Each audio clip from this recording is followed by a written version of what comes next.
Discussion जो हमारा था, इन दो के अलावा 2 पॉइंट और है हमारे पास। वो 2 पॉइंट कौन कौन है? एक है रिजुबिनेटेड and polycyclic landform.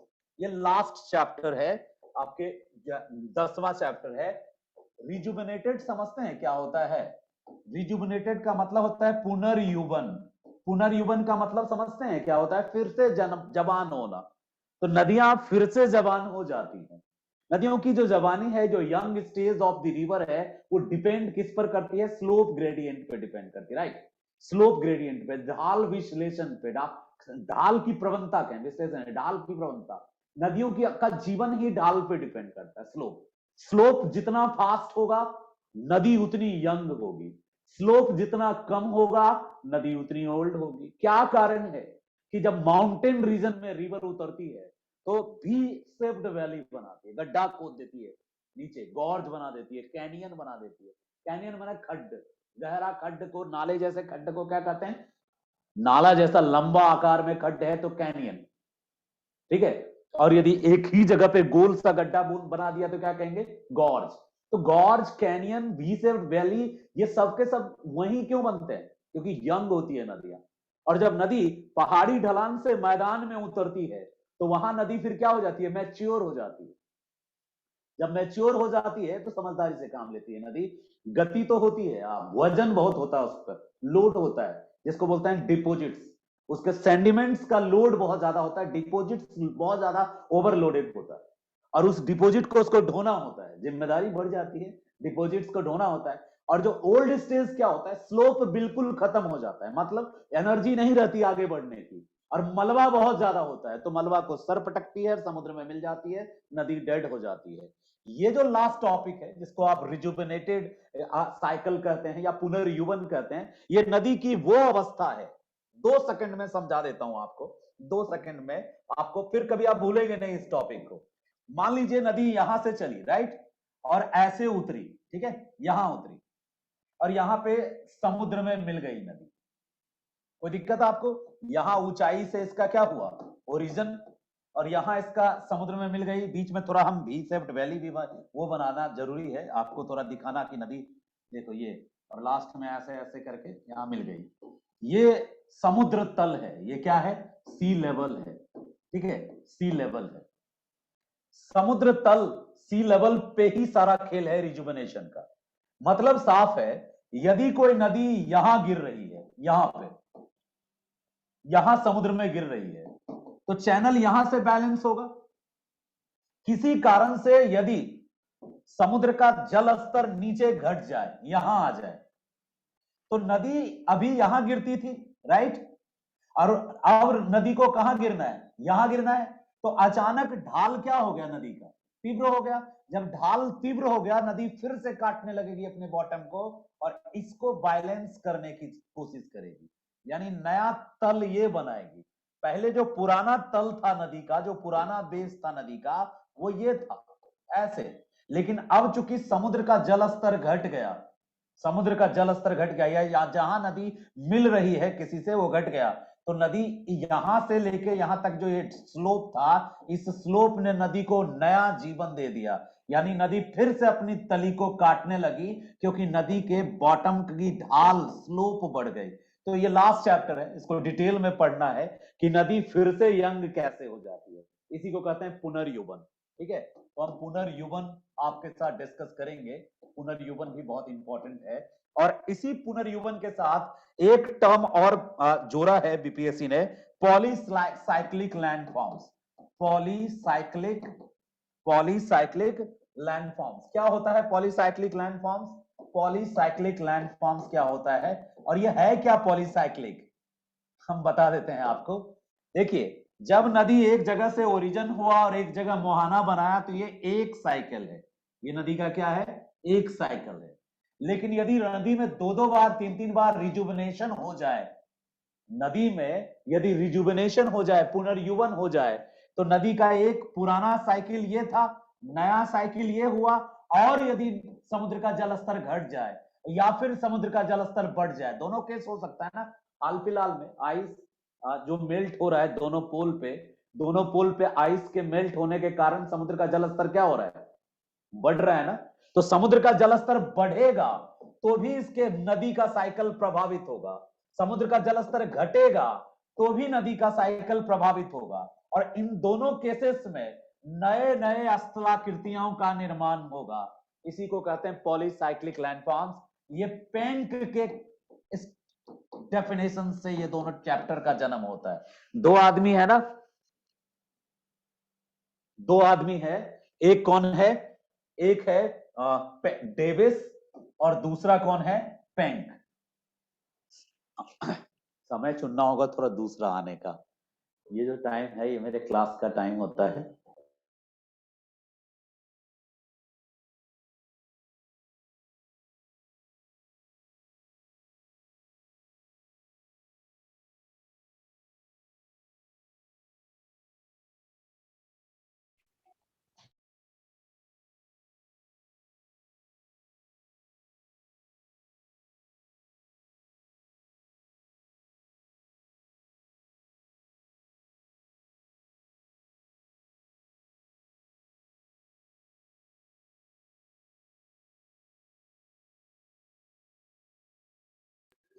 Thank you.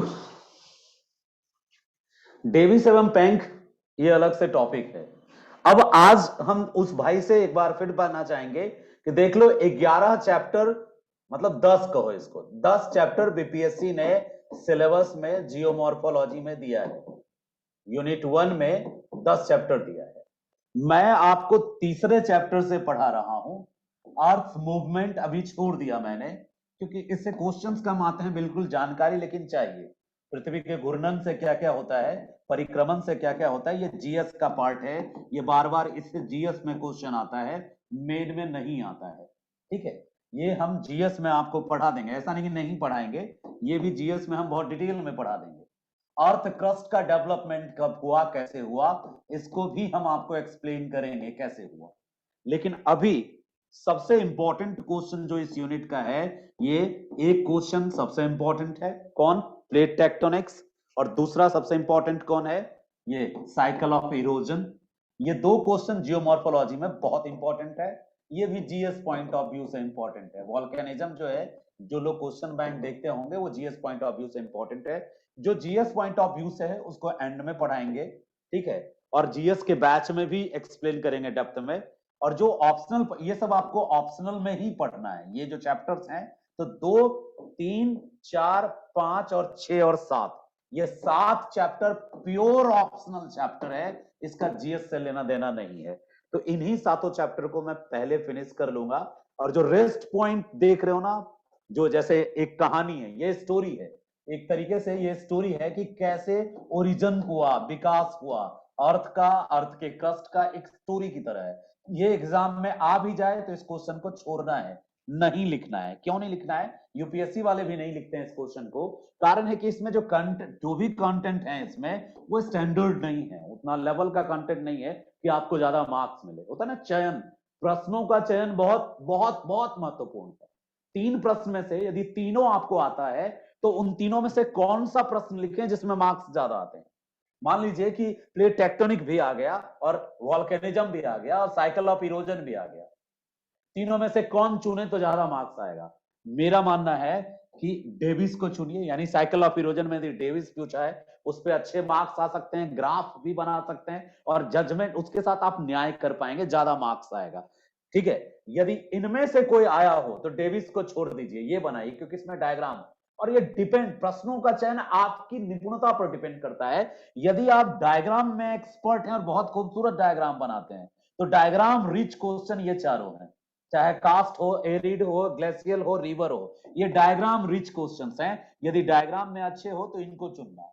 यदि एक्सप्लेनेशन में रिच हो आप, तो आप साइकिल ऑफ इरोजन के डेविस पेंग को चुन लो, या प्लेट टेक्टोनिक्स, ये दोनों एक्सप्लेनेशन बेस्ट हैं। जितना बेहतर एक्सप्लेन करोगे उतने मार्क्स के चांसेस हैं। और ना, अर्थ मूवमेंट पे नहीं के बराबर क्वेश्चन पूछा है, आप क्वेश्चन बैंक देख लेना। ठीक है, तो यही 11 क्वेश्चन, 10 क्वेश्चन, 10 चैप्टर हैं, 10 क्वेश्चन बनते हैं। 10 में से 7 क्वेश्चंस अभी क्रम से हम आपको पढ़ाने जा रहे हैं। इसमें जो पहले आप पढ़ रहे थे, अर्थ की इंटरनल स्ट्रक्चर ऑफ द अर्थ, या फिर अर्थ का जो फोर्सेस है, बीपीएससी ने अपने सिलेबस में वो लिखा नहीं। कहीं नहीं लिखा है। बस जो बीपीएससी जब कहती है ना क्रस्ट की एवोल्यूशन की बात, तो बीपीएससी ये मान के चल रही है कि आप क्रस्ट का एवोल्यूशन पढ़ रहे हो तो क्रस्ट से रिलेटेड आपको जानकारी होगी, क्योंकि क्रस्ट एक तरह से किसका पार्ट है, पृथ्वी के आंतरिक संरचना का पार्ट है। तो पृथ्वी के आंतरिक संरचना से संबंधित है, इंटरनल स्ट्रक्चर से रिलेटेड स्टोरी है, तो वो मान के चल रही कि यहाँ पे तुमने वो चैप्टर पढ़ लिया होगा। तो ये तो था सिलेबस। जो आप में से एक भाई ने पूछा था कि सर मुझे 10 पॉइंट बताइए कि 10 पॉइंट क्या पढ़ना है। सबसे पहले अर्थ क्रस्ट की डेवलपमेंट और इवोल्यूशन पढ़ना है। छोटी सी स्टोरी सुन के मैं उसको थोड़ा सा बिना टच किए जाना पाप होगा, तो हम आपको अर्थ क्रस्ट के स्टोरी भी सुना देते हैं। एग्जाम में नहीं लिखना है, जानकारी के लिए बिल्कुल बताते हैं, ठीक है। अर्थ क्रस्ट का ओरिजिन और अर्थ क्रस्ट का इवोल्यूशन। अर्थ क्रस्ट क्या है? तो अर्थ का जो इंटरनल पार्ट है वो इनर कोर कहलाता है। उसके बाद का पार्ट है वो आउटर कोर कहलाता है, और ये दोनों मिलकर पृथ्वी का 15% हिस्सा बनाते हैं। अब जो रेस्ट पार्ट है वो लोअर मेंटल कहलाता है। लोअर मेंटल, ये लोअर मेंटल कहलाता है। ये वाला पार्ट जो है लोअर मेंटल कहलाता है, और जो उसके ऊपर का पार्ट है ये अपर मेंटल कहलाता है। ठीक है, अपर मेंटल कहलाता है। मैं कलर डाल देता हूं ताकि समझ में भी आ जाए। ये अपर मेंटल कहलाता है, ठीक है। और ये उसके अंदर का जो पार्ट है ये वाला पार्ट, सॉरी, ये लोअर मेंटल कहलाता है। अपर मेंटल और लोअर मेंटल मिला के, ये दोनों मिला के, इसको, इन दोनों को मिला के अर्थ का 84% हिस्सा बनता है, जिसको प्रवार कहते हैं या मेंटल कहते हैं। प्रवार या मेंटल हैं ये दोनों के दोनों, ठीक है। अर्थ का 84% हिस्सा प्रवार या मेंटल बनाता है। मेंटल, प्रवार या मेंटल, इसको सीमा भी बोलते हैं। मेंटल को सीमा भी बोलते हैं, और कोर जिसको आप कहते हो उसको क्रोड भी बोलते हैं, और कहीं कहीं इसको नीफे भी बोलते हैं। तो 15% नीफे हुआ, 84% मेंटल हुआ, तो बाकी का 1% कहां गया? तो जो 1% वाला हिस्सा है, सबसे ऊपर का हिस्सा है, ये जो हिस्सा है इसी को क्रस्ट कहते हैं। यानी क्रस्ट का यदि हम रेशियो देखें, अनुपात देखें, तो सबसे क्रस्ट जो है, पहले जान लें कि क्रस्ट क्या है, व्हाट इज क्रस्ट। तो क्रस्ट अर्थ का सबसे अपर मोस्ट पार्ट है। अर्थ का अपर मोस्ट पार्ट है, सबसे ऊपर वाला पार्ट है, ठीक है, क्रस्ट, यानी सबसे ऊपरी परत है। एक बात तो ये हो गई कि सबसे ऊपरी परत है, ठीक है, ऊपरी परत है। अब क्रस्ट के दो पार्ट हो गए, एक जिस पर महाद्वीप है तो हो गया क्या, कॉन्टिनेंटल क्रस्ट, कॉन्टिनेंटल क्रस्ट, और दूसरा एक जिसके ऊपर ओशियन है वो हो गया ओशियनिक क्रस्ट, ठीक है, वो हो गया ओशियनिक क्रस्ट, यानी महासागरीय क्रस्ट हो गया, महासागरीय क्रस्ट हो गया। दो तरह का क्रस्ट का दो पार्ट है, दोनों मिला के बनाता है crust. Crust upper most part है। यदि हम वॉल्यूम देखें तो टोटल अर्थ के वॉल्यूम का मात्र 1% है क्रस्ट, बाकी का 84% है मेंटल, और 15% कौन है, वो है कोर। कोर के कारण ही मैग्नेटिज्म आता है अर्थ में। कोर हैवी मेटल से बना है, Na और Fe, और जो मेंटल है वो सेमी हैवी कह सकते हैं, Si और Ma, ठीक है। और जो सबसे ऊपर है वो है Si और Al, यानी सिलिका और एल्यूमिनियम से बना है हमारा क्रस्ट।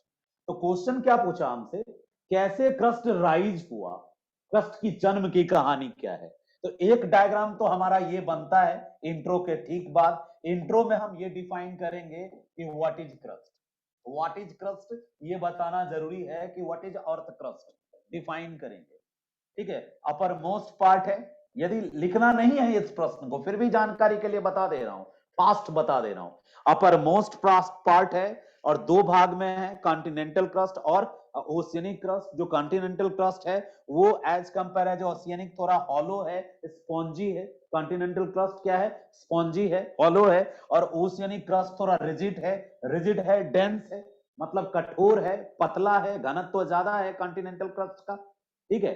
और जो महाद्वीपीय क्रस्ट है वो हॉलो है, स्पॉन्जी है, यानी वो उसका डेंसिटी कम है, उसकी मोटाई ज्यादा है। अब एक और बात देख लें कि जो ओशियनिक क्रस्ट है, जो ओशियनिक क्रस्ट है और ये जो कॉन्टिनेंटल क्रस्ट है, तो जो कॉन्टिनेंटल क्रस्ट है, कॉन्टिनेंटल क्रस्ट है, उसकी मोटाई कितनी है भाई? 30 किलोमीटर का से लेके 70 किलोमीटर तक मोटा है। मोटाई जो है, थिकनेस जो है 30 से 70 किलोमीटर है। कॉन्टिनेंटल क्रस्ट की मोटाई की बात कर रहा हूं। और जब हम ओशियनिक क्रस्ट की मोटाई की बात करते हैं, ओशियनिक क्रस्ट यानी कि महासागरीय क्रस्ट, हिंदी में कहते हैं महासागरीय क्रस्ट की मोटाई कहते हैं, तो 5 किलोमीटर से 7 किलोमीटर तक मोटा है। देख लो कितना फर्क है, कितना डिफरेंस है। इसकी थिकनेस 5 से 7 किलोमीटर है, इसकी थिकनेस 30 से 70 किलोमीटर है। ठीक है, ये इसकी थिकनेस है, ये इसकी मोटाई है। अब बात करें गुणवत्ता की, तो ये आपने देख लिया, ये स्पॉन्जी है यानी कि हॉलो है, ये हल्का है। ठीक है, इसका घनत्व कम है, कम घनत्व वाला है, कम घनत्व है। और इसका घनत्व क्या है? ज्यादा घनत्व है, ज्यादा डेंसिटी है, ज्यादा घनत्व है। अब यहां तक हमने बात की सिर्फ क्या होता है अर्थ क्रस्ट, कहां है अर्थ क्रस्ट। अभी एक दो पॉइंट और भी बता सकते हैं अर्थ क्रस्ट के बारे में। क्या बता सकते हैं हम ये कह सकते हैं कि जो अर्थ क्रस्ट है हमारा, वो टूटा हुआ है, ब्रोकन है। जो हमारा अर्थ क्रस्ट है, अर्थ क्रस्ट जो है हमारा, वो ब्रोकन है। ठीक है, अर्थ क्रस्ट जो है वो ब्रोकन है। ब्रोकन का मतलब है कि वो टूटा टूटा है। अर्थ क्रस्ट कंप्लीट नहीं है, वो ब्रोकन है, वो टूटा हुआ है। और ये जो टूटा हुआ अर्थ क्रस्ट है, इसके टुकड़े के लिए एक टेक्निकल टर्म यूज होता है, प्लेट। अर्थ क्रस्ट के टुकड़े के लिए कौन सा टर्म यूज होता है? प्लेट। यानी कि जो हमारा अर्थ क्रस्ट है, जिसमें दोनों ही आता है, कौन? ओशियनिक क्रस्ट और कॉन्टिनेंटल क्रस्ट। इसी के तर्ज पर, ओशियनिक क्रस्ट और कॉन्टिनेंटल क्रस्ट के तर्ज पर, इस प्लेट को भी दो कैटेगरी में बांटा गया है। यानी क्रस्ट का वह टुकड़ा ब्रोकन है, यानी क्या है? टुकड़े में है। और उसी टुकड़े को आपने क्या कहा? प्लेट। और कितने बड़े टुकड़े? 7 बड़े टुकड़े हैं। कितने छोटे टुकड़े? 20 छोटे टुकड़े हैं। और इन्हीं 7 बड़े और 20 छोटे टुकड़ों से मिलकर पूरा क्या बना है? अर्थ क्रस्ट बना है। 7 बड़े टुकड़े हैं, 20 छोटे टुकड़े हैं, और इन्हीं टुकड़ों के जुड़ने से क्या बना है? अर्थ क्रस्ट बना है। नासा कहती है कि भूगोल वेत्ताओं के द्वारा बताए गए जो ऊपरी परत है, प्लेट है, नासा कहती है कि more than 200 plates are there with the help of satellite. NASA का ये एक्सप्लेनेशन है कि 200 से ज्यादा छोटे बड़े प्लेट्स हैं।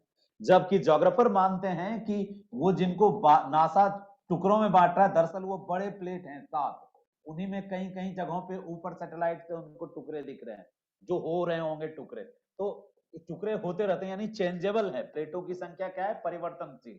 बट ज्योग्राफर उसको फिक्स मानते हैं कि 7 बड़े प्लेट हैं और 20 छोटे प्लेट्स हैं। प्लेटों की संख्या क्यों परिवर्तनशील है? छोटे प्लेट गायब हो रहे हैं या बड़े प्लेट से छोटे प्लेट बन रहे हैं, क्यों? इसको हम प्लेट टेक्टोनिक में पढ़ेंगे। क्योंकि मेरा टारगेट बेगनर और प्लेट टेक्टोनिक है, उसके लिए बेसिक नॉलेज का काम करेगा ये मेरा चैप्टर 1। चैप्टर 1 यानी कि जो अभी हम लोग डिस्कस कर रहे हैं, पहला चैप्टर, ये बेसिक काम करेगा। इसलिए मैंने अर्थ क्रस्ट का ओरिजिन और एवोल्यूशन बता रहा हूं। अभी तक ना तो मैंने अर्थ क्रस्ट का ओरिजिन बताया और ना ही एवोल्यूशन बताया। तो क्या बता रहा हूं? सिर्फ और सिर्फ अभी तक क्या बता रहा हूं? इंट्रोडक्शन। और ये क्या इंट्रोडक्शन में क्या बता रहा हूं? क्रस्ट होता क्या है। यदि आप जोग्राफर्स हैं या नॉन जोग्राफर्स हैं, तो भी आपको मैं देसी भाषा में समझाऊं। यदि आप दूध को गर्म करते हैं, खौलाते हैं, दूध को जब आप खौलाते हैं, खौलाने के बाद ठंडा होने के लिए छोड़ देते हैं, तो दूध के ऊपर एक पपड़ी जमती है, पपड़ी, जिसको हम देसी भाषा में छाली कह लें, मलाई कह लें, कुछ भी कह लें, छाली या मलाई। तो ये जो दूध के ऊपर जो पपड़ी पड़ती है, जो छाली पड़ती है, हम तो छाली ही कहते हैं, अंगिका भाषा वाले लोग हैं। क्या सब जगह छाली एक जैसी थिकनेस होती है क्या? नहीं। कभी कहीं छाली ज्यादा मोटी होती है, कहीं छाली पतली होती है। छाली आखिर पड़ती क्यों है? यानी ये जो मलाई ऊपर जमती है, क्यों जमती है? तो भाई दूध ठंडा हो रहा होता है, दूध ठंडा हो रहा होता है, एटमॉस्फेरिक इफेक्ट के कारण दूध ठंडा हो रहा होता है। और जब दूध ठंडा होता है तो उसके ऊपर एक पपड़ी जमती है, परपरटी, पपड़ी को ही भू परपरटी, धरती की परपरटी। तो क्या धरती भी कभी दूध की तरह खौल रही थी क्या? खौलता हुआ कोई सामान हो जब ठंडा होता तो उसके ऊपर एक लेयर जमती है, मोटी सी, थिक सी, वही लेयर उसकी पपड़ी है, पपड़ी, पपड़ी यानी परपरटी। बिल्कुल, जब हम ओरिजिन ऑफ द क्रस्ट देखते हैं तो origin of the crust is related with the story of the origin of the earth and also it is related with the story of the origin of the universe. अब हमें origin और evolution पे थोड़ी चर्चा कर लूं। यहां तक हमने क्रस्ट क्या है, क्रस्ट के बारे में एक डायलॉग छोटा सा बताया कि जो क्रस्ट है वो upper most part of the अर्थ है, ठीक है, अपर मोस्ट, सबसे ऊपरी परत है। साथ ही मैंने एक आंकड़ा, एक डाटा इसमें डालने के लिए कहा, एक डायग्राम बना के उसमें बता दो कि 84% पार्ट जो है वो मेंटल का है, 84% पार्ट मेंटल और प्रवार का है, 15% पार्ट इनर कोर और आउटर कोर का है, इनर कोर और आउटर कोर का है जिसमें आयरन है, निकेल है, और आउटर कोर लिक्विड फॉर्म में है ऐसा माना जाता है, और इनर कोर सॉलिड फॉर्म में है ऐसा माना जाता है। अभी कोई प्रमाणिक जानकारी लोगों के पास उपलब्ध नहीं है। उसके बाद हम बात करेंगे कि जो कोर क्रस्ट है हमारा, upper part crust, crust broken है। क्यों ब्रोकन है? क्योंकि अर्थ अपने एक्सिस पे भी मूव कर रही है, अर्थ में मूवमेंट्स हो रहा है, due to movements of the earth different different forces इस पे अप्लाई हो रही है क्रस्ट पे, डिफरेंट। जैसे मान लो दूध को आपने ठंडा होने दिया और छाली जम गई, मोटी छाली है, मलाई मोटी जमी है, लेकिन आप जिस बर्तन में मलाई है उसको लेके बैलगाड़ी पे बैठे हो और बैलगाड़ी पूरे स्पीड से चल रही है, तो क्या होगा? क्या होगा आप बताओ? आपको लगता है कि छाली एकदम एक जैसा बना रहेगा? नहीं, अंदर से धक्का लगेगा, झटका लगेगा और बीच बीच में छाली फट जाएगी और अंदर का दूध छाली के दरार से बाहर आके छलकेगा। बिल्कुल होगा, नेचुरल होगा, समूला एकदम एक जैसा छाली नहीं बना रहेगा, बीच बीच में दरारें पड़ जाएंगी। तो कौन सी फोर्सेस थी जिसके कारण आपका जो मलाई का मोटा परत था उसमें दरारें पड़ गई? वेरी सिंपल, ये दरारें इसलिए पड़ी इनमें, बिकॉज ये ब्रोकन इसलिए हुआ क्योंकि इन पे फोर्सेस काम किया, वो जो झटका लगा वो झटका उस पे अफेक्ट किया। बैलगाड़ी पे वो होता है ना, जर्क में इधर उधर बैलगाड़ी धक्का लगा देता है आपको, तो वो फट जाता है। सिमिलरली ये सोचो, अर्थ के ऊपर एक पपड़ी पड़ी है और अर्थ घूम रहा हो, अर्थ जब घूम रही होगी यानी रोटेशन हो या रिवोल्यूशन हो, घूर्णन हो या परिक्रमण हो, दोनों के कारण अर्थ के सबसे ज्यादा प्रेशर अर्थ के ऊपरी परत पर बना, अर्थ के ऊपरी परत पर बना सबसे ज्यादा प्रेशर। इसके अलावा जब कोई पदार्थ घूम रहा होता है, चाहे लट्टू हो या कोई भी गिरनी हो, तो उसमें एक और दो फोर्स काम करता है, एक्सेंट्रीपिटल फोर्स, एक्सेंट्रीफ्यूगल फोर्स, अपकेंद्रीय बल, अभिकेंद्रीय बल। एक जो केंद्र की ओर लगती है और एक जो केंद्र से बाहर की ओर लगती है। जो बल केंद्र की ओर लगती है उसको अभिकेंद्रीय बल कहते हैं, जो बल केंद्र की ओर लगती है उसको अभिकेंद्रीय बल कहते हैं, और जो बल केंद्र से बाहर की ओर लगती है उसको अप केंद्रीय बल कहते हैं, ठीक है, अप केंद्रीय बल कहते हैं। तो एक फोर्स, कोई भी गोल आकार का कोई भी जिसका केंद्र हो, सर्कल हो या स्फेयर हो, वृत्त हो या गोला हो, यदि उसका केंद्र है और वो मूव कर रहा है, गतिशील है, तो गतिशील होने पर और मूव करने पर क्या होगा कि उसमें दोनों तरह के फोर्सेस काम करेंगे कहीं ना कहीं। तो पृथ्वी पर इक्वेटर पर ये वाला फोर्स ज्यादा काम करता है, बाहर की ओर धक्का देने वाला फोर्स, यानी इसको हिंदी में अप केंद्रीय, ठीक है। अगेंस्ट सेंटर जो फोर्स काम करती है वो फोर्स वर्क करती है, वो भी क्रस्ट को अफेक्ट करती है, क्रस्ट के मूवमेंट को अफेक्ट करती है, जो against the centre force work करती है। और जो सेंटर के ओर फोर्स वर्क करती है, ये सारा कुछ कौन सा फोर्स ज्यादा वर्क करेगा ये डिपेंड करता है उस पार्टिकुलर, जैसे आपने देखा होगा जो कपड़ा धोते हो आप, कपड़ा धोने के लिए जो वॉशिंग मशीन यूज करते हो वो इसी सिद्धांत पर काम करता है, ठीक है। तो सेंट्रीफ्यूगल फोर्स और सेंट्रीपिटल फोर्स, ये दोनों फोर्सेस हर जगह काम करते हैं जहां कहीं पर मोशन हो रहा हो, मूवमेंट हो रहा हो। यदि सर्कुलर मूवमेंट हो रहा हो, वृत्तीय गति हो रही हो, तो इन दी सर्कुलर मूवमेंट्स दो टाइप का फोर्स तो जरूर वर्क करता है, तो वो दोनों फोर्स यहां वर्क करता है। यानी क्रस्ट ब्रोकन क्यों है? क्रस्ट में इतने टुकड़े क्यों हैं, जिन टुकड़ों को हम प्लेट के नाम से पुकारते हैं, इसको यदि समझना है हमें तो हम इसी रास्ते से समझ सकते हैं कि क्रस्ट ब्रोकन है बिकॉज डिफरेंट डिफरेंट फोर्सेस इस पे वर्क करती है।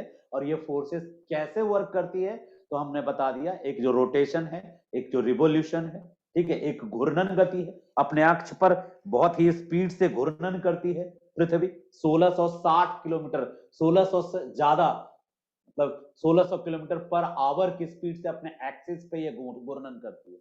और फिर सन के अराउंड भी ये 365 दिन से 1 घंटा 56 मिनट 4 सेकंड जो भी स्पीड है, उस स्पीड से सन के अराउंड भी ये मूव करती है। तो ये जो मूवमेंट है ना अर्थ का, इस मूवमेंट का, दोनों ही मूवमेंट का अर्थ के क्रस्ट पर इफेक्ट पड़ता है, और उसी प्रभाव के कारण अर्थ का क्रस्ट ब्रोकन हो रखा है। और ब्रोकन होने से क्या फर्क पड़ता है फिर ये भी समझ लेते हैं पहले, तब जाएंगे ओरिजिन और इवोल्यूशन में। जब कोई, जैसे मान लीजिए कि अभी हमने कहा कि गर्म दूध है, और गर्म दूध के ऊपर आप अभी मलाई वाला बात कर रहे थे कि मलाई है, और यदि मलाई की ब्रोकन होगी तो अंदर से क्या निकलेगा, मैग्मा, यानी वो जो गर्म दूध है मलाई के ऊपर आ जाएगा, थोड़ा थोड़ा चारों तरफ छलक जाएगा। सेम केस होता है अर्थ के साथ भी। अर्थ के साथ क्या सेम केस है जरा समझिए। अर्थ के जो लेयर्स अभी हम देख रहे थे ना, अर्थ का लेयर देख रहे थे, अर्थ के लेयर में कंटिन्यूटी नहीं है। कंटिन्यूटी मतलब एक जैसा कंपोजिशन कंटिन्यू नहीं है, तो डिसकंटिन्यूटी है। डिसकंटिन्यूटी का मतलब एक जैसा मटेरियल, जैसे मान लीजिए ये जो आइसक्रीम के लेयर की तरह है कि एक लेयर जो ऊपर है, ये लेयर जो ऊपर है, इसमें अलग तरह का कंपोजिशन है, सिलिका है और एल्यूमिनियम। उसके बाद जो लेयर है, इन दो लेयर के बीच में एक पतली सी लेयर है जो कंटिन्यूटी को तोड़ता है। फिर एक लेयर है जो इस कंटिन्यूटी को तोड़ता है, और फिर एक जो इस कंटिन्यूटी के बाद फिर एक लेयर आ जाता है, फिर एक लेयर आ जाता है। तो ये जो 3 डिसकंटिन्यूटी आती है, इसको समझ लो, ठीक है, कहां कहां डिसकंटिन्यूटी आती है, ध्यान से समझना कहां कहां डिसकंटिन्यूटी आती है। पहली डिसकंटिन्यूटी यहां है, दूसरी डिसकंटिन्यूटी यहां है, तीसरी डिसकंटिन्यूटी यहां है, और चौथी डिसकंटिन्यूटी यहां है। 4 नंबर, 4 डिसकंटिन्यूटी है। डिसकंटिन्यूटी का मतलब क्या, पहले क्या था, ये सियाल था। सियाल का मतलब क्या, ये क्रस्ट था। बेसिकली क्रस्ट में दोनों पार्ट आता है, हालांकि ठीक है, क्रस्ट जो है उसमें दोनों पार्ट आता है, सियाल और कुछ अपर मेंटल, जिसको आप सीमा कहते हो, इसको भी सीमा कहते हैं, इसको भी। इन दोनों को क्या कहा जाता है, सीमा। अर्थ का इंटीरियर में दोनों को सीमा कहा जाता है, सिलिकॉन और मैग्नीशियम, ठीक है, उनकी प्रधानता होती है सिलिकॉन और मैग्नीशियम की। और इन दोनों को क्या कहा जाता है, नीफे, निकेल और फेरस, नीफे कहा जाता है। तो ये जो नाम है, स्वेस नाम के जोग्राफर ने इसमें अवेलेबल जो मिनरल्स है उसके बेसिस पे दिया। और उसके बीच में जो डिसकंटिन्यूटी की बात मैं कर रहा हूं, कई सारी डिसकंटिन्यूटी मैं आपको अर्थ इंटीरियर में बताऊंगा। गुटेनबर्ग डिसकंटिन्यूटी क्या होता है, या गुटेनबर्ग डिसकंटिन्यूटी क्या है, डिफरेंट डिफरेंट मोहरोबिक डिसकंटिन्यूटी क्या है, अभी उस पर बात नहीं करेंगे। हम सिर्फ अभी ये बात कर रहे हैं कि जहां डिसकंटिन्यूटी है पहली वाली, वहां पे एक अलग लेयर है, 1 से 2 किलोमीटर मोटी लेयर है। इस लेयर को हम एक नाम से पुकारते हैं, एस्थेनोस्फेयर। बहुत सारा बच्चा इसको जानता है एस्थेनोस्फेयर के नाम से। एस्थेनोस्फेयर ठीक उसके नीचे है, किसके नीचे है, लिथोस्फेयर के। एस्थेनोस्फेयर के ऊपर कौन है, लिथोस्फेयर। लिथोस्फेयर के ठीक नीचे है एस्थेनोस्फेयर। एस्थेनोस्फेयर मतलब दुर्बलता मंडल, लिथोस्फेयर मतलब स्थल मंडल। स्थल मंडल मतलब लिथोस्फेयर, और एस्थेनोस्फेयर मतलब दुर्बलता मंडल। इंग्लिश हिंदी में कहते हैं इसको दुर्बलता मंडल। क्यों कहते हैं इसको दुर्बलता मंडल, और वो क्या है स्थल मंडल, क्या क्या स्थल मंडल में क्या क्या आता है, कॉन्टिनेंटल क्रस्ट आता है, ओशियनिक क्रस्ट आता है। और कॉन्टिनेंटल क्रस्ट में तो केवल सियाल है, ओशियनिक क्रस्ट में सीमा भी होता है और सियाल भी होता है, दोनों होता है। ओशियन जो होता है सीमा के नजदीक होती है, और उसका कुछ हिस्सा, थोड़ा सा ऊपर का हिस्सा सियाल भी होता है। यानी इसमें सीमा सियाल दोनों शामिल हैं ओशियनिक क्रस्ट में, और इन दोनों को मिला के बनता है लिथोस्फेयर। तो लिथोस्फेयर में कॉन्टिनेंटल क्रस्ट यानी कि महासागर के नीचे की पेंदी, और सॉरी कॉन्टिनेंटल क्रस्ट मतलब पूरा महाद्वीप, और ओशियनिक क्रस्ट मतलब महासागर के नीचे की पेंदी, उन दोनों को मिला के बनता है लिथोस्फेयर। लिथोस्फेयर के ठीक नीचे, अब लिथोस्फेयर की मोटाई कितनी हो गई, अधिकतम 70 किलोमीटर कॉन्टिनेंट के पास, और न्यूनतम 5 से 7 किलोमीटर। और एस्थेनोस्फेयर की मोटाई कितनी है, मात्र 1 से 2 किलोमीटर। यानी दोनों में से यदि आपको कहा जाए कि लिथोस्फेयर ज्यादा मोटा है या एस्थेनोस्फेयर, तो आप कहेंगे लिथोस्फेयर। यानी स्थल मंडल की जो थिकनेस है वो 5 से 70 के बीच में मिलेगी, ठीक है, स्थल मंडल की ऊपर लिथोस्फेयर की। और उसके नीचे जो एस्थेनोस्फेयर है, जिसको मैग्मा मंडल कहते हैं, मैग्मा मंडल भी कहते हैं इसको, मैग्मा मंडल या दुर्बलता मंडल। इसको दुर्बलता इसलिए कहते हैं क्योंकि इसकी डेंसिटी बहुत कम होती है, एज कंपेयर एज लिथोस्फेयर इसकी डेंसिटी कम होती है। ये लिक्विड फॉर्म में है, ये मेल्टेड रॉक फॉर्म में है, यानी चट्टाने पिघली हुई अवस्था में यहां मौजूद है। इसी आधार पर आगे चल के हम पढ़ेंगे कि कुछ जो ज्योग्राफर हैं वो कहते हैं कि एस्थेनोस्फेयर के ऊपर जो लिथोस्फेयर है वो तैर रहा है। कुछ ज्योग्राफर क्या कहते हैं, एस्थेनोस्फेयर के ऊपर लिथोस्फेयर तैर रहा है। तैर रहा है क्यों, क्योंकि मैग्मा किस अवस्था में होती है, द्रव की अवस्था में, और द्रव की अवस्था में द्रव, और द्रव के ऊपर यदि कोई स्थल ठोस स्थल रखा हो तो हम यही मानते हैं कि द्रव के ऊपर यदि कोई ठोस टिका हुआ हो तो वो निश्चित रूप से उस पर क्या हो रहा है, फ्लोटिंग कर रहा है, तैर रहा है। तो अब तक सिर्फ और सिर्फ एक इंट्रोडक्शन हुआ क्रस्ट से कि क्रस्ट असल में है क्या। क्रस्ट अपर मोस्ट पार्ट है, क्रस्ट अर्थ का 1% बनाता है। क्रस्ट जो कॉन्टिनेंट के फॉर्म में है वो कॉन्टिनेंटल क्रस्ट है, महाद्वीपीय क्रस्ट है, और जो महासागर के बॉटम में है, पेंदी में है, वो महासागरीय क्रस्ट है। कॉन्टिनेंट वाला क्रस्ट ज्यादा थिक होता है, मोटा होता है, मोटा और खोखला होता है 30 से 70। जहां एवरेस्ट जैसा ऊंचा पर्वत है वहां ये मोटा है 70 किलोमीटर तक, और जहां पे नहीं कुछ है वहां मिनिमम ये 30 किलोमीटर है। समुद्र के नीचे जो क्रस्ट है, ओशियन के नीचे जो क्रस्ट है, वो 5 से 7 किलोमीटर मोटा होता है, ज्यादा घनत्व होता है उसका, ज्यादा रिजिड होता है वो, और इसकी डेंसिटी ज्यादा होती है क्योंकि ये सियाल के साथ साथ इसमें सीमा भी है, सीमा और सियाल दोनों का एक मिक्सचर है ये। और ये ज्यादा रिजिड होता है, ज्यादा ठोस होता है, ज्यादा हैवी होता है। और यदि कहीं टकरा जाए किससे, इन दोनों में टक्कर हो जाए तो जीतेगा कौन, हड्डी भाई, ओशियनिक क्रस्ट जीतेगा। यानी ओशियनिक क्रस्ट दबा देगा, एक तरीके से इसको तोड़ देगा, मरोड़ देगा, किसको, कॉन्टिनेंटल क्रस्ट को। लेकिन जो भारी होता है वो नीचे चला जाता है, और जो हल्का होता है वो ऊपर बाउंस कर जाता है। तो जब भी इन दोनों की टक्कर होती है कभी, तो ओशियनिक क्रस्ट नीचे धंस जाता है, सबडक्ट हो जाता है, सबडक्शन हो जाता है, और कॉन्टिनेंटल क्रस्ट में मोड़ पड़ जाती है, बलन पड़ जाता है, मुड़ जाता है कॉन्टिनेंटल क्रस्ट। जैसे कि ये प्लेटिना नाम का बाइक हो और ये बुलेट नाम का बाइक हो, बुलेट 500, ये प्लेटिना है, बुलेट है, दोनों आमने सामने टकराएगा तो क्या हो जाएगा, प्लेटिना पापड़ में बदल जाएगा, मुड़ जाएगा, प्लेटिना मुड़ जाएगा।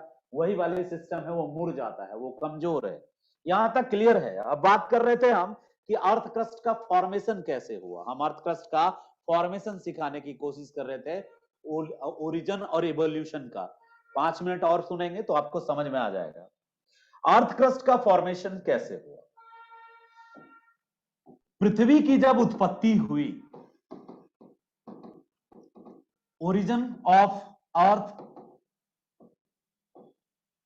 Is related with the so many theories, hypothesis.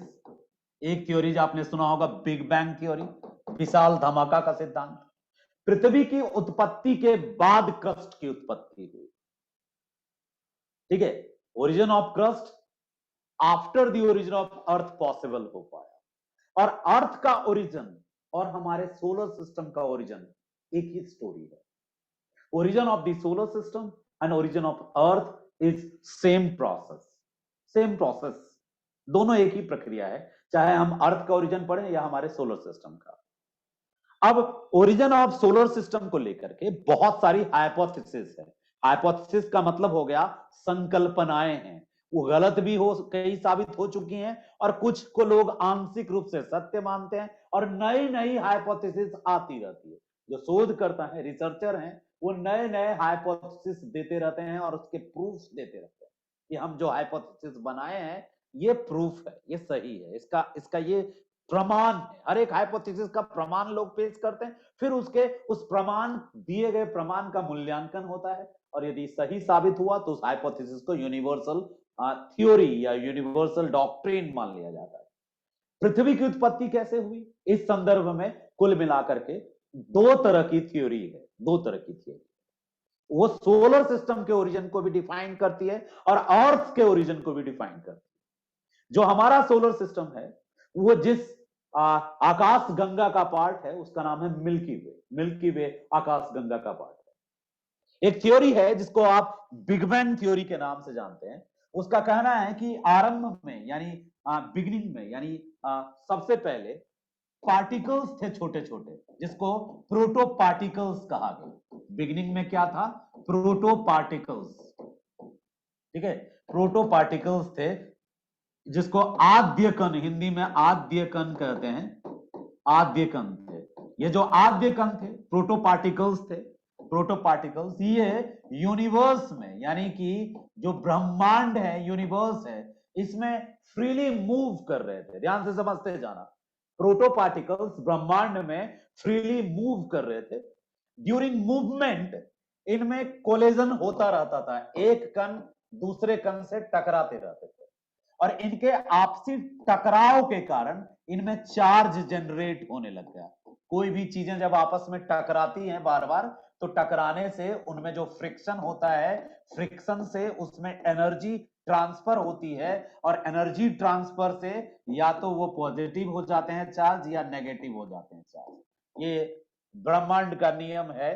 तो ये जो प्रोटो पार्टिकल्स थे, इन प्रोटो पार्टिकल्स में आपसी कोलिजन के कारण, टकराव के कारण ये चार्ज हो गए और जब चार्ज हो गए, इन कणों पर चार्ज आ गया, तो उस चार्ज के कारण जो एनर्जी वहां पे कलेक्ट होती गई, उस एनर्जी ने इनको एक निहारिका, एक तारे में कन्वर्ट किया। यानी इससे एक विशाल तारा, विशालकाय तारे का निर्माण हुआ। इन्हीं कणों से एक विशालकाय तारे का निर्माण हुआ, विशालकाय तारे का निर्माण हुआ। ठीक है, एक लार्ज जेंट स्टार क्रिएट हुआ इनके आपसी क्रिएशन से। अब यहाँ पे जोग्राफर्स बढ़ जाते हैं। कुछ साइंटिस्ट, कुछ फिजिक्स के साइंटिस्ट मानते हैं ये पार्टिकल्स ने तारा नहीं बनाया, बल्कि इस पार्टिकल्स में आपसी मूवमेंट के कारण ये मूव करने लगे और मूव करने के बाद इन्होंने नेबुला बनाया। क्या बनाया? नेबुला। ज्यादातर जोग्राफर इसको तारा ना पुकार के इसको नेबुला पुकारते हैं। क्या पुकारते हैं? Nebula. One of the largest nebula. Nebula क्या है? इस तरह से इसके बीच में बड़ा सा हिस्सा होता है, एक इधर पूंछ होता है और एक इधर पूंछ होता है, ऐसे मूव कर रहे होते हैं। आप यदि नेबुला देखना चाहें तो मैं, चूंकि हाईटेक वाला सिस्टम में हम लोग पढ़ रहे हैं, तो हम नेबुला देख भी सकते हैं। ठीक है,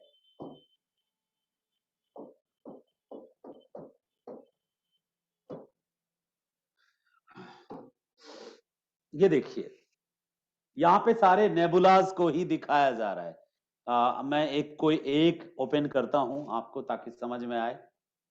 जैसे देखिए ये दिख रहा होगा आपको यहाँ पे, खुलजा सिमसिम। हाँ, ये देखिए, ये यहाँ पे दिखाया जा रहा है नेबुला।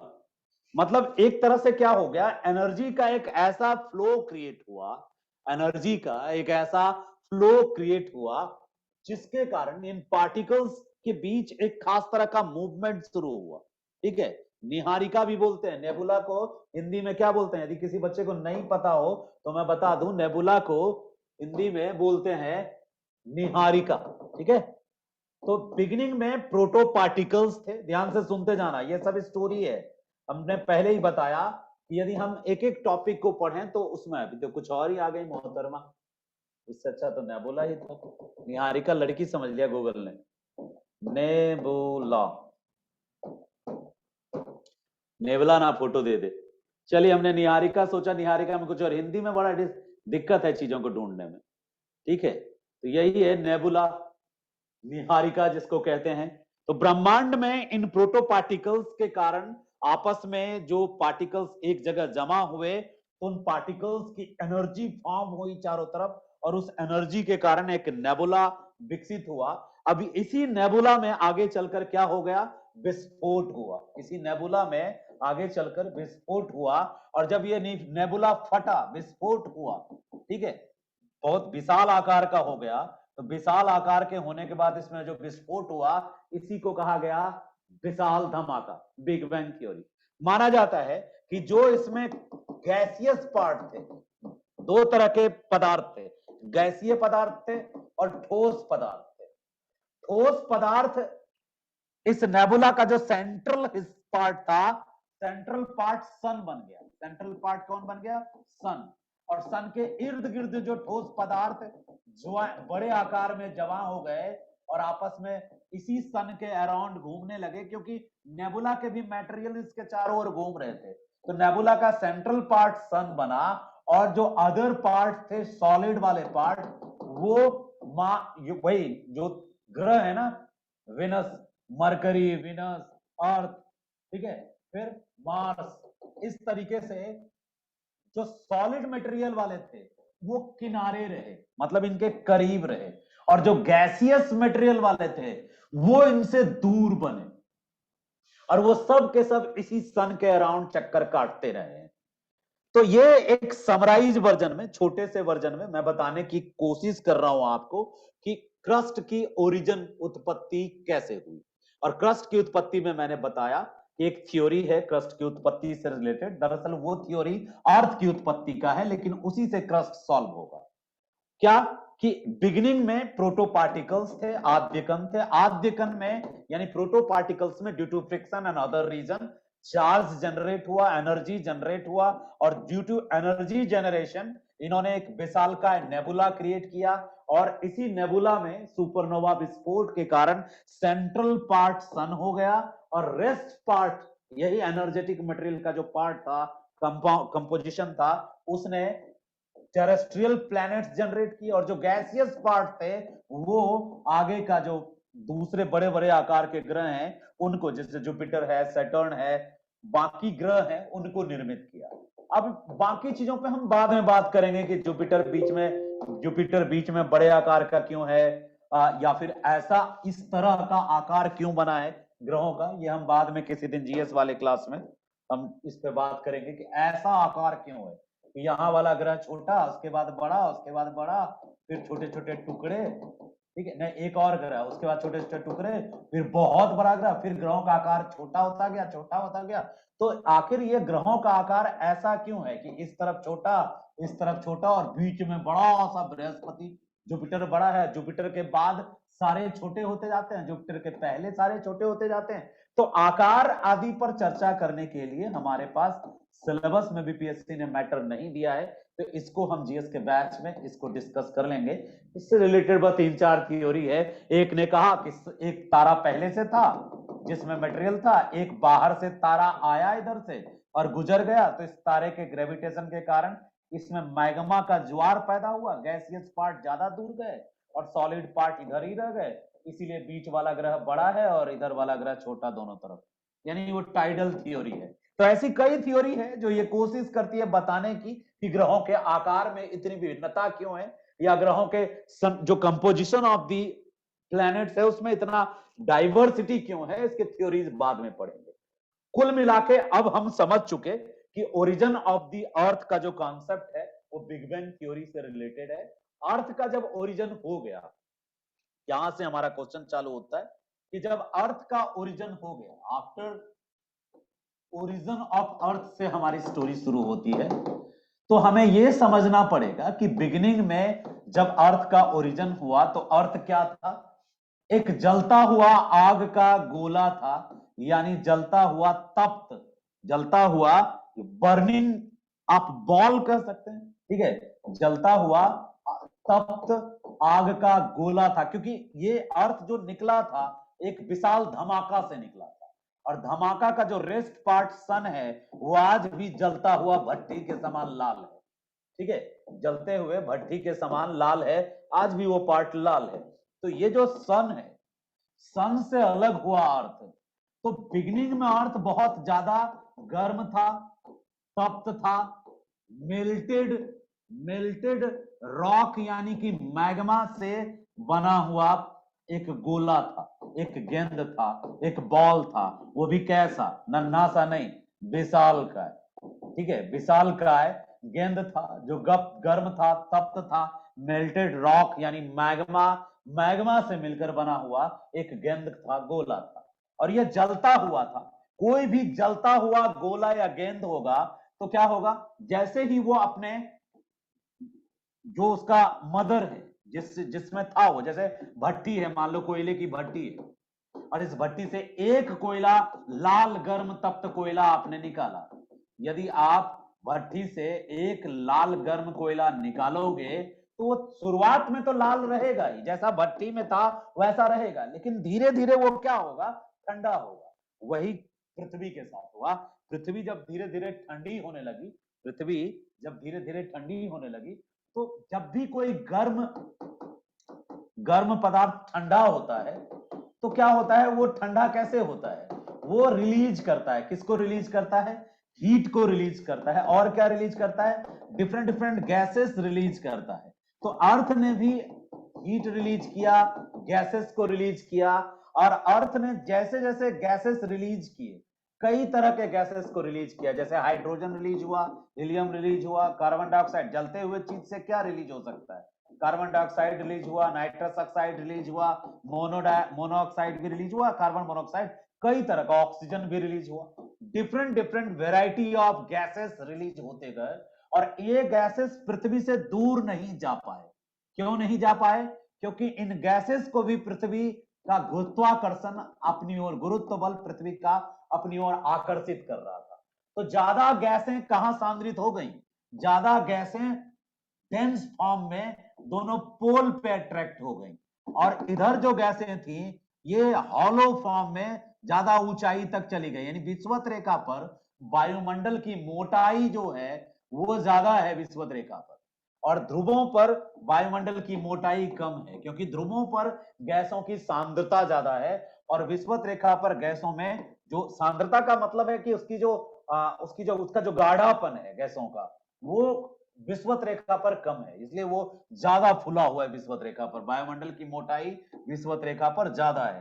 तो गर्म तप्त पृथ्वी जब ठंडी हुई, गर्म तप्त पृथ्वी जब ठंडी हुई, तो उससे क्या क्रिएट हुआ, उससे क्रिएट हुआ वायुमंडल।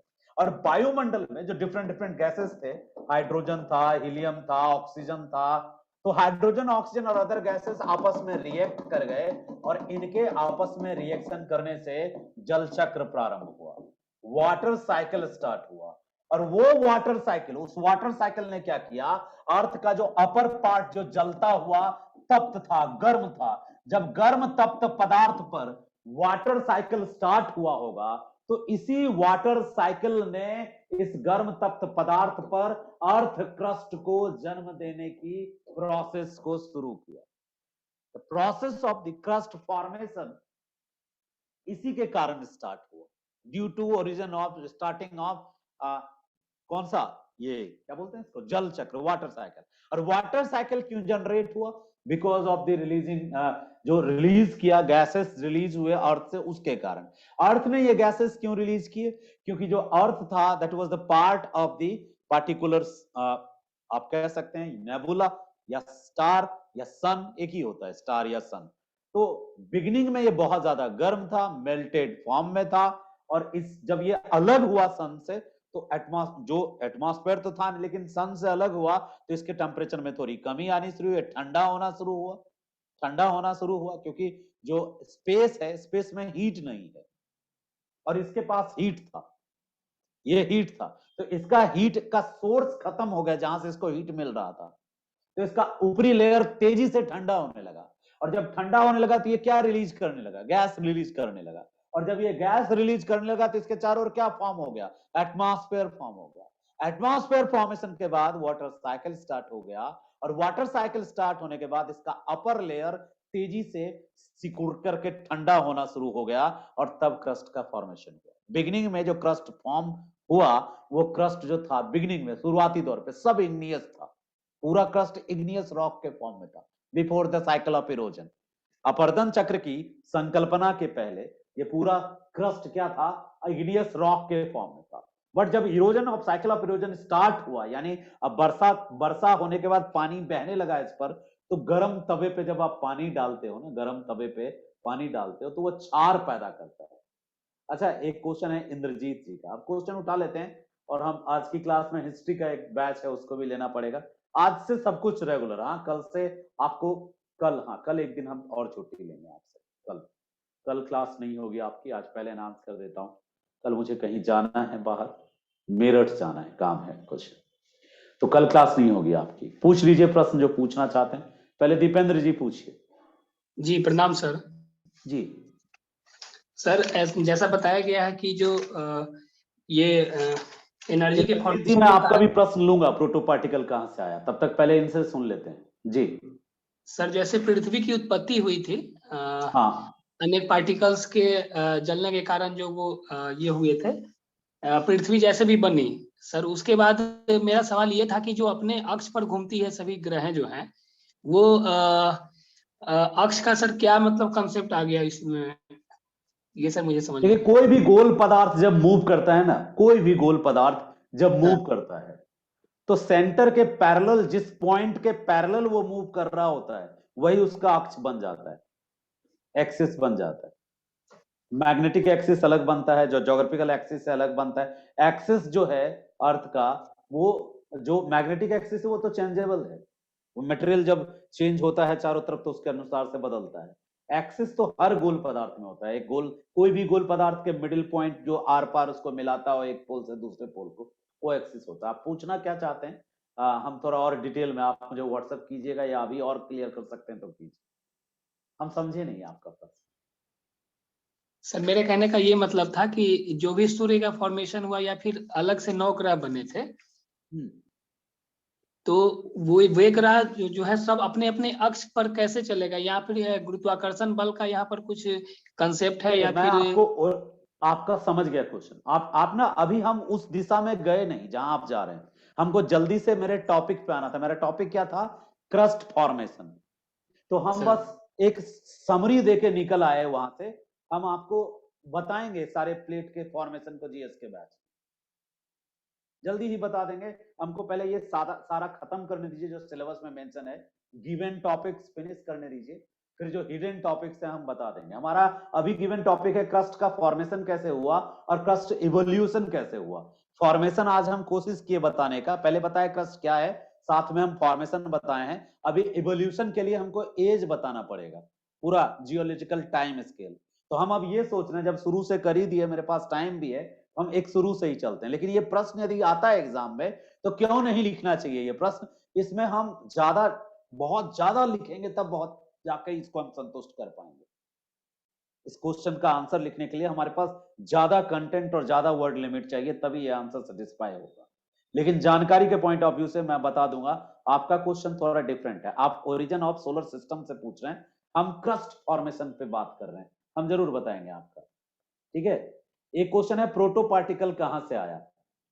प्रोटो पार्टिकल यूनिवर्स में पहले से जो कण मौजूद थे, यूनिवर्स बहुत बड़ा है और हम सिर्फ एक सोलर सिस्टम के ओरिजिन की, अपने मिल्की वे की बात कर रहे हैं। प्रोटो पार्टिकल, ब्रह्मांड कहां से आया, कब शुरू हुआ, ये एक रहस्यमय मिस्टीरियस क्वेश्चन है कि यूनिवर्स स्टार्ट किस पॉइंट से हुआ।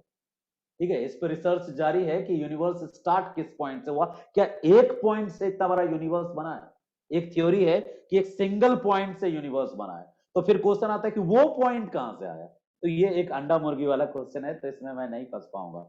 ठीक है, मैं से बस इतना बता रहा हूं कि यूनिवर्स पहले से था और उसी यूनिवर्स के ये कण जो थे, पार्टिकल्स जो थे, यूनिवर्स में मौजूद थे। ऐसा सारे ज्योग्राफर्स ये मान के चलते हैं कि कण मौजूद थे। जी पूछिए विभू जी, विभू सरन। सर मेरी आवाज सुन पा रहे हैं? जी जी जी। हेलो सर, मेरी आवाज सुन पा रहे हैं? हाँ हाँ, मैं सुन रहा हूँ। सर जैसे कि आप बता रहे थे सर जैसे कि आप बता रहे थे कि जो प्लेटें होती हैं, 2 प्लेटें जब टकराती है तो एक प्लेट नीचे चली जाती है और एक प्लेट ऊपर चली जाती है। तो हम्म। सर प्लेटें अगर गति कर रही है तो इसमें से दोनों प्लेटें तो टकरानी नहीं चाहिए, क्योंकि दोनों ही गति कर रही होंगी एक समांतर रेखा में। या मेरे क्वेश्चन रेज इसलिए हो रहा है कि अगर एक प्लेट दूसरे से टकरा रही है तो क्या एक प्लेट रुकी हुई है जो दूसरी प्लेट उससे टकरा रही है जाकर के? देखिए प्लेटें ऐसी है, ये गोला है, इमेजिन कीजिए कि ये पूरा का पूरा गोला है। यहां पे एक प्लेट है, प्लेट ए, यहां पे एक प्लेट है बी। ये प्लेटें तीन तरह की गति कर सकती यस हैं। एक, दोनों एक दूसरे की तरफ, दूसरा दोनों एक दूसरे के विपरीत, और तीसरा ये इधर जा सकती है, ये भी इधर जा सकती है। यानी तीन तरह की गतियां हो सकती हैं। एक समानांतर गति हो सकती है, ठीक है, समानांतर गति हो सकती है, और एक में कोलिजन हो सकता है। कोलिजन का मतलब टकराव, और टकराने का मतलब क्या होता है, दोनों एक दूसरे से टकराता है तो उसके लिए टर्म होता है ये एक तरह से विनाशात्मक किनारा, यानी आमने सामने टकराने वाला किनारा। ये एक तरह की गति कर सकती है, यानी इसके लिए आप इसको अभिसारी कह सकते हैं। एक दूसरे की ओर जाता है ना तो उसको अभिसारी कहते हैं, एक दूसरे से अलग जाता है ना तो उसको अपसारी कहते हैं हिंदी में। तो तीन तरह की गतियां करती हैं प्लेट, एक ट्रांसवर्स मोशन करती हैं या पैरेलल मोशन करती हैं। ट्रांसवर्स हो गया ऐसे ऐसे, पैरेलल हो गया ऐसे ऐसे। तो ऐसे केसेस में ये टकराती नहीं है, लेकिन जब ये इस तरह का मोशन करती हैं जिसको कन्वर्जेंस बोलते हैं, इनको क्या बोलते हैं, कन्वर्जेंस, तो कन्वर्जेंस में ये टकरा जाती हैं। और एक होता है डाइवर्जेंस, दोनों दो दिशा में मूव करती हैं। जैसे आपने एक महासागर का नाम सुना होगा, अटलांटिक ओशियन का नाम सुना होगा। अटलांटिक ओशियन में बीच में मैग्मा निकल के जम गया है, जिसको मिड ओशियनिक रिज कहते हैं। क्यों? क्योंकि यहां दो प्लेट एक दूसरे से दूर जा रहा है। अब आप कहेंगे कि सर ये तीन तरह की गति क्यों करती है, उसको पढ़ाने के लिए एक बहुत अच्छा चैप्टर है जिसका नाम है प्लेट टेक्टोनिक्स। तो इंतजार कीजिए कल की क्लास, परसों की क्लास का। आज भी हम यही पढ़ाना चाह रहे थे, बेगनर को पढ़ाएंगे ना। प्लेट टेक्टोनिक्स के तीन बच्चे हैं, एक का नाम है बेगनर, इसने प्लेट टेक्टोनिक्स की संकल्पना को जीवन दिया। दूसरे का नाम है हैरी हेस, इसने प्लेट टेक्टोनिक्स के मांस हड्डी वड्डी सब बनाया, हैरी हेस, ठीक है, हैरी हेस। इसने इन तीन थ्योरी का उपज है प्लेट टेक्टोनिक्स। बेगनर की महाद्वीपीय विस्थापन सिद्धांत, हैरी हेस का continental sea floor spreading theory, समुद्र नितल, और एक लड़के का नाम है आर्थर होम्स, इसने सबसे ज्यादा इसी सिद्धांत के आधार पर अपना एक्सप्लेनेशन दिया। तो इन तीन लोगों के कॉन्सेप्ट को जब पूरी बढ़िया तरीके से समझ जाएंगे तब आप इस प्लेट टेक्टोनिक थ्योरी को समझेंगे, तब आपको पता चलेगा कि अर्थ का जो क्रस्ट जिसको अभी आप पढ़ रहे थे कैसे जन्मा, क्रस्ट प्लेटों से बना है, और प्लेटें गति करती हैं। प्लेटें क्या करती हैं, गति करती हैं। तीन तरह की गति करती हैं प्लेटें, एक वही ट्रांसफर वाली गति करती हैं जिसमें टकराती नहीं है, एक कोलिजन करती है कन्वर्जेंस, एक डाइवर्जेंस, और इन्हीं प्लेटों की गतियों के, इन तीन गतियों का ही परिणाम है पर्वतों की उत्पत्ति, पठारों की उत्पत्ति, रिफ्ट वैली, जो भी धरती के ऊपरी सतह पर जो ज्योग्राफिकल फीचर्स क्रिएट होते हैं वो सब को ये जज कर देता है, क्लियर कर देता है ये पूरा कॉन्सेप्ट प्लेट टेक्टोनिक्स, उसे सब पता चल जाता है। सोनाली बार बार पूछ रही है बुक और नोट्स कौन सा लें। आप बुक लेना चाहती हैं तो सविंद्र सिंह का बुक लीजिए, बहुत अच्छी किताब है। और नोट्स के लिए वेट कीजिए ना, हम तो खुद ही आपको नोट्स देंगे, तो नोट्स के लिए बस वेट कर लीजिए, बस जनवरी तक वेट कीजिए, 1 जनवरी 2 जनवरी के बाद आपको नोट्स मिलने लगेगा। जियोमॉर्फोलॉजी का एक पैकेज एक साथ, उसी तरीके से नोट्स मिल जाएगा बल्क में। और तत्काल कॉन्सेप्ट हमारे साथ क्लियर करते जाइए। 3 लोग हैं, प्रीति श्रीवास्तव, जल्दी पूछिए। प्रीति श्रीवास्तव। जी good evening sir. Good evening. Sir हम ये पूछ रहे थे कि जैसे आप जी आपने 10 टॉपिक बताए जियोमॉर्फोलॉजी पे, तो अगर हम सर आप सीरियल वाइज पढ़ाते तो हम उसका नोट्स बना लेते। सीरियल वाइज ही शुरू कर दिए माता रानी, मतलब दीदी जो भी हमारी बहन, सीरियल वाइज शुरू कर दिए। हम पहले सोचे क्या थे, हम सोचे थे कि थोड़ा मतलब समरी वाइज कर लें, कि जो इंपॉर्टेंट है वो कर लेते हैं, उसके बाद देखा जाएगा जो नॉन इंपॉर्टेंट टॉपिक है उसको बाद में। लेकिन ओवरऑल फिर अचानक में डिसीजन चेंज कर दिए कि यदि हम ऐसे पढ़ाएंगे तो आपके माइंड में घुस जाएगा कि कुछ चीजें छूट गई, कुछ चीजें बच गई, तो माइंड आपका थोड़ा बच्चा वाला माइंड होता है ना हम लोगों का, तो हमारे मन में कोई जी। ख्याल ना आए, इसका ध्यान रखा है मैंने। सर हम लोग एक मतलब हाउसवाइफ है, घर का भी देखना होता है, हाँ इसलिए बिल्कुल, मैं आपकी भावनाओं को जी। समझ गया और मैं जी। आपको सीरियल वाइज ही पढ़ा रहा हूँ, बिल्कुल सीरियल वाइज पढ़ा रहा हूँ। पहला टॉपिक अभी शुरू किया मैंने और इस टॉपिक का नाम देखो क्या है, ये देख लो। पहला टॉपिक है origin and evolution, origin and evolution of the earth crust, ये टॉपिक है, ये पहला जी। टॉपिक है। सर एक दूसरा और टॉपिक रिक्वेस्ट है था कि अर्थ इंडियन मूवमेंट, ज्योग्राफी जो दूसरा शुरू टॉपिक है कर अर्थ मूवमेंट। इन दोनों टॉपिक को सिर्फ समझा दे रहा हूं। जी। ये टॉपिक जब आएगा तो आंसर फॉर्मेट करवाऊंगा इसमें, आंसर राइटिंग फॉर्मेट कराऊंगा इसमें, फॉर्मेटिंग सिखाऊंगा आंसर कैसे बनाना है, क्योंकि ये क्वेश्चन आना ही आना है। यदि जियोमॉर्फोलॉजी से कोई क्वेश्चन आएगा तो या तो प्लेट टेक्टोनिक आएगा, या फिर प्लेट टेक्टोनिक के बाद यदि कोई क्वेश्चन आएगा तो वो डेविस पेंक वाला जो साइकिल ऑफ इरोजन फलाना डिमका था ये आएगा, या फिर इन तीनों से। यानी तीन ही क्वेश्चन इंपॉर्टेंट है, एक प्लेट टेक्टोनिक्स, दूसरा साइकिल ऑफ इरोजन, तीसरा टोपोग्राफी। यही तीन क्वेश्चन में से एक क्वेश्चन आना है, कंफर्म है दावे के साथ। नहीं आया तो फिर मेरी जिम्मेदारी रिटर्न में, ठीक है। यही तीन क्वेश्चन आता है जियोमॉर्फोलॉजी से। तो तीन क्वेश्चन पढ़ाता तो बहुत सारे भावुक हो जाते लोग, हम सब पढ़ा दे रहे हैं। आज हमने आपको थोड़ी सी स्टोरी सुनाई अर्थ क्रस्ट के ओरिजिन का, ठीक है।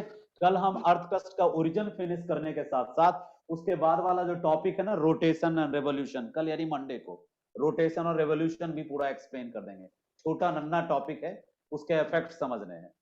तीसरा टॉपिक है प्लेट टेक्टोनिक्स, उसमें 3 थ्योरी पढ़ना है। तो प्लेट टेक्टोनिक्स कम से कम 2 दिन चलेगा, ठीक है, प्लेट टेक्टोनिक्स। तो ये जी हम क्रम से पढ़ा रहे हैं। और किसी का डाउट है? मनमोहन जी सर का एक बताइए। रिक्वेस्ट और था, सर एक रिक्वेस्ट और था कि जो इंडियन ज्योग्राफी सर शुरू कर रहे थे 12 दिन का क्लास यूट्यूब पे, उसको सर कंटिन्यू करिएगा सोमवार से। समय मेरे पास अभी स्टार्ट है, मंडे से हम उसको कंटिन्यू करेंगे। मनमोहन जी पूछिए जल्दी। सर मेरा क्वेश्चन ये था सर, जैसा सर आपने सर अर्थ का फॉर्मेशन बताया कि एस्थेनोस्फीयर 1% है, लिथोस्फीयर 84% है और कोर 15% है सर। तो मेरा सर ये पूछना था सर कि इन फ्यूचर सर एस्थेनोस्फीयर का विड्थ और बढ़ेगा या फिर इतना ही रहेगा सर? सब साइंटिस्ट लोग हमारे क्लास में आए हैं। ये देखिए, बिल्कुल सही पूछा आपने। ये जो वॉल्यूम ऑफ द अर्थ है, पृथ्वी का जो घनत्व है, उसके बेसिस पे देखा गया कि कोर जो है वो 15% कवर अप करता है, और जो 84% अर्थ है वो 84% अर्थ जो है वो मेंटल है और बहुत पतला है लेयर किसका, अर्थ क्रस्ट का, यानी 1% है। ये यही रहेगा, 1% ही रहेगा, ये 84% ही रहेगा और ये 15% ही रहेगा। ये एक संतुलित इसका रेशियो है आपस का। कभी भी आप कितनों दूध को गर्म कर दें थाली में, छाली की मोटाई दूध से ज्यादा तब होती है जब बहुत खौल जाता है। हिस्ट्री वाले बहुत फोन कर रहे हैं, मुझे हिस्ट्री पढ़ाना है।